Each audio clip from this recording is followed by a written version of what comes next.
All right, I'm just going to make a short video here to clear up some misconceptions, only because I know there's plenty of videos on how to install your bearings and races for a Dana 60 front. But when it came to these, I only found one, and the young gentleman who posted it said he didn't think there was any difference between these. And then I realized that's a pretty common mistake, so I thought I'd point it out.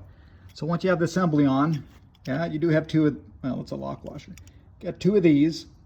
One of them has a little nub facing forward. I just put her in there. You can see the nub right there. A lot of people screw that up. A lot of people smash it. And so what you have to do is just set this one with no nub aside. Crank that down a good bit because you want to seat your bearings in the races.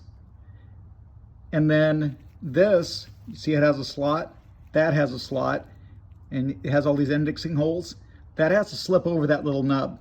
And so what you do is you crank it down and then just back it off just enough to where you can get this in a slot and it'll get in one of the indexing holes.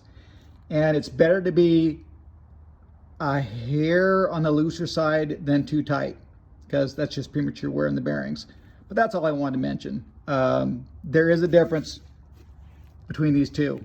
Superficial glance, they look the same. Put the one with the nub facing out, over crank it a little bit, index this on the slot, and then you'll probably just relieve a little bit. You'll just crank it off a hair until this will go in the slot, and that nub goes in one of these holes, and then you put this one over it, tighten it down to spec. Have a good one. Hope that helped.